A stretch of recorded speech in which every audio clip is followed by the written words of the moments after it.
नमस्कार, मैं हूँ सागर और आज हम शुरुआत करेंगे चैप्टर 9 से।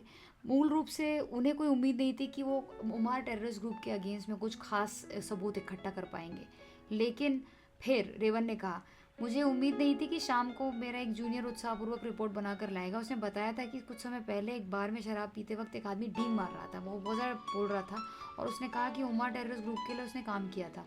वो आदमी काफ़ी लंबा था। मेरे जूनियर ने फिजूल खर्ची की, उसे खूब सारी शराब पिलाई और इस बात से हमें काफ़ी फ़ायदा पहुंचा। सारी खबरें यहीं तक सीमित थे। रेवन थोड़ा घबराया हुआ लग रहा था। वो सिर्फ ये मान के चल रहा था कि शायद ये अफवाहों से, क्योंकि उन्हें एक्चुअली में आइडिया नहीं था कि उमर टेररिस्ट ग्रुप वाकई में एग्जिस्ट करता है कि नहीं करता। अंत में फिर उन लोगों ने कुछ यहाँ वहाँ की बातें की। हालांकि इतना सब कुछ सुनने के बाद भी हिमांग को इस मामले में बहुत दिलचस्पी थी और उसने पूछा, क्या आपके आदमी उस जहरीले सांप को ढूंढ सकते हैं? आज तो बहुत देर हो गई है, ये ढूंढने का काम कल करेंगे। ये देखकर हिमांग असल में दिलचस्पी ले रहा था कि रेवन क्या पता उसे सारी बातें खुलकर बता सके। फिर उसने अपनी छाती थपथपाई और कहा, चिंता मत करो। जब से मुझे खबर मिली है, मैंने पहले ही वाइन क्लब की जांच करने के लिए एक खास इंसान को ढूंढ निकाला था। दिन और रात ढूंढने से हमें जैसे आउटस्टैंडिंग लोग मिल ही जाते हैं। मैं पर्सनल तरीके से उस वाइन क्लब को ढूंढने के लिए आपके साथ चलूंगा। ये गेम काफ़ी इंटरेस्टिंग हो रहा है। रेवन ने गहरी सांस ली और कहा, वाइन क्लब का एरिया हमारे बुरगोरा टास्क फोर्स के अधिकार क्षेत्र में नहीं है।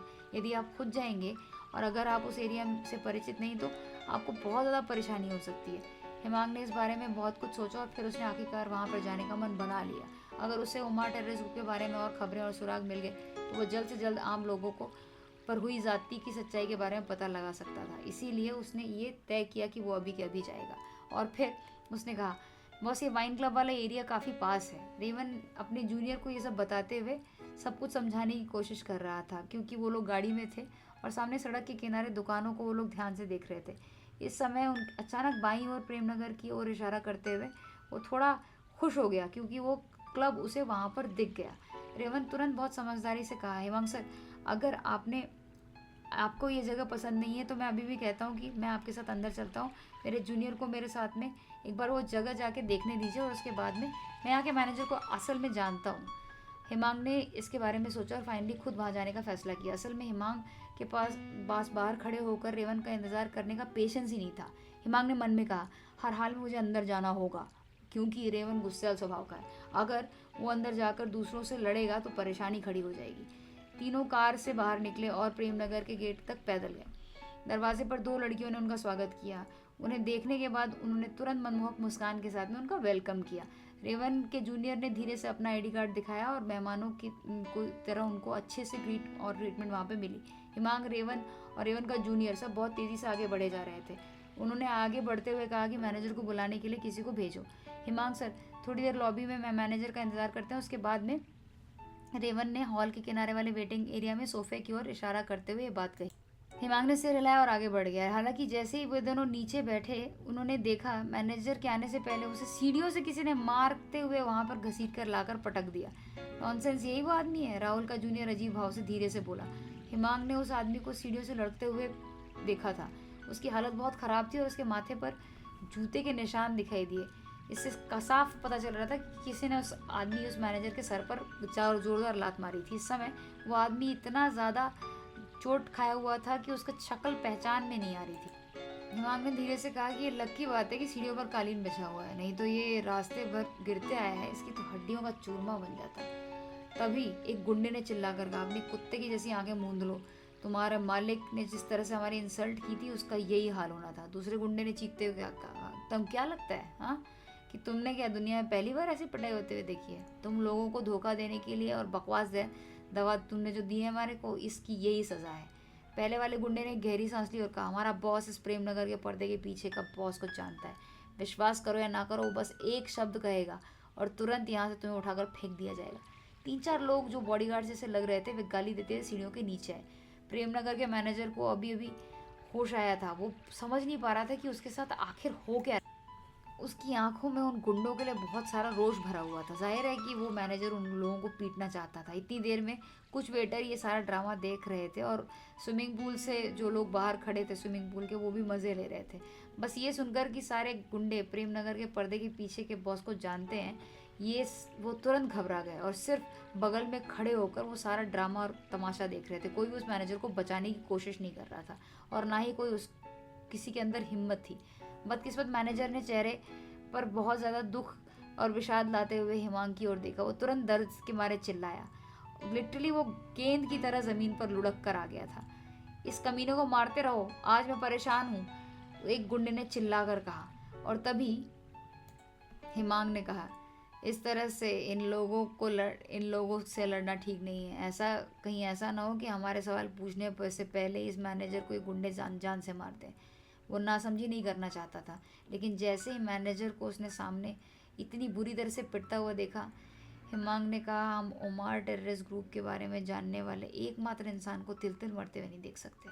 वो उठ खड़ा हुआ और सीधे हॉल के सेंटर में चला गया और उसके बाद में राहुल अपने जूनियर के साथ में उन गुंडों से लड़ने के लिए तैयार हो गया।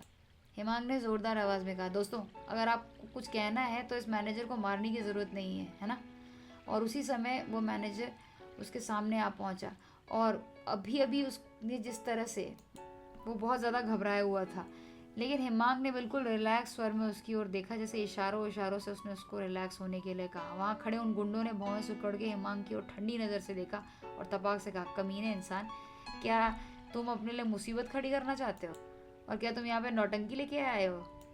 क्या तुमने मिस्टर मोहित सूरी का नाम सुना है? ध्यान से सुनो, वो और इस प्रेमनगर के मालिक दोनों भाई हैं। अगर आप समझदार हो तो तुरंत यहाँ से बाहर निकल जाओ, समझे?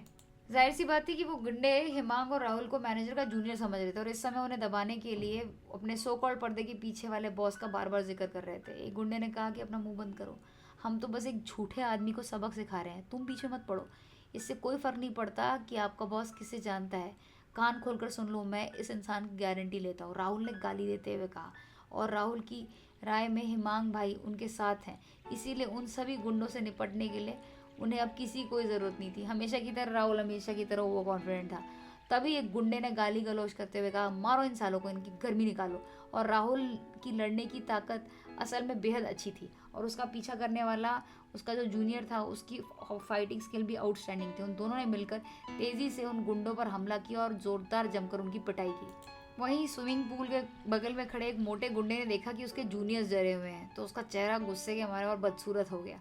हालांकि उसने फिर बड़ी तेज़ी से धमकाया, तुम लोगों ने मुझे बुरी तरह से परेशान कर दिया है और आज यहाँ से जिंदा बचकर कोई नहीं जाएगा। हिमांग ने मन में कहा, मैनेजर ने अपने भोलेपन की वजह से खूब मार खा ली है।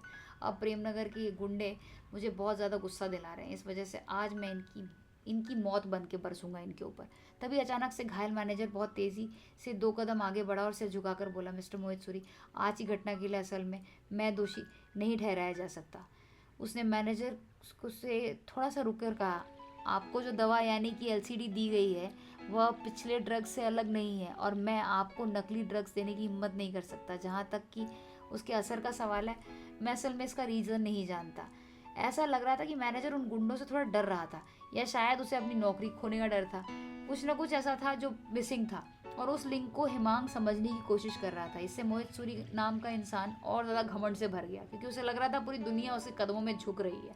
वो और गाली गलौज करने लग गया। इतने में हिमांग तमतमाकर खड़ा हो गया और बोला, अगर मैं गलत नहीं हूँ तो मुझे माल मिक्स करके नहीं लेना चाहिए था। और एक और बात सुनो ध्यान से, तुमने माल को मिक्स करके लिया, इसीलिए तुम पर असर नहीं हो रहा ड्रग्स का। समझ में आ रहा है तुम्हें? ये बात सुनते ही मोहित सूरी कश्मकश में पड़ गया। उसे लगा, यार इस आदमी को बहुत ज़्यादा अक्ल है, इसको पता है कि क्या ड्रग्स का, क्योंकि उसने वाकई में मिक्सिंग की थी। उसने हिमांग को बहुत ही ज़्यादा घूर कर देखा और फिर वो अपने लोगों पर चिल्लाने लगा। राहुल और उसके लोग और उस मैनेजर की तरह हिमांग कमज़ोर नहीं था, ये उसे साफ पता चल रहा था। लेकिन ये बात सबको मालूम थी कि अगर मोहित सूरी थोड़ा भी ज़ोर से हिमांग से बात करता तो उसकी पिटाई होना भी निश्चित ही था। आप ये क्या बकवास कर रहे हैं? मुझे ड्रग्स लेने की क्या ज़रूरत है? अगर आप में काबिलियत है तो अकेले मुझसे बात करो, मोहित सूरी ने 2 कदम पीछे हटते हुए कहा। वह अपने जूनियर्स के आने का इंतजार कर रहा था ताकि वो राहुल और हिमांग से निपट सके। हिमांग ने करीब से उसका पीछा किया और 2 कदम आगे बढ़कर कहा, कभी कभी जब हम ज़रूरत से ज़्यादा नशा करना चाहते हैं तो ड्रग्स को मिक्स करके हम ब्लंडर कर देते हैं। आने वाले एपिसोड में हम जानेंगे कि आखिर हिमांग ने किस तरह से इस कड़ी को सुलझाया। क्या वो मोहित सूरी को पकड़ पाया? क्या वो उमार टेररिस्ट ग्रुप के लोगों को पकड़ा पाया? अगर वो पकड़वा पाया तो क्या हुआ उसका अंत? क्या उनके सारे मेंबर्स पकड़े गए? उस दिन जब वो जॉगिंग कर रहा था तो क्या उसी के मेंबर्स उसके पीछे पड़े हुए थे? ये सारी गुत्थियों को आराम से हम सुलझा पाएंगे आने वाले एपिसोड्स में। आपके प्यार और सराहना के लिए बहुत बहुत धन्यवाद। चैनल को लाइक करें, सब्सक्राइब करें। Have a blissful life. Thank you.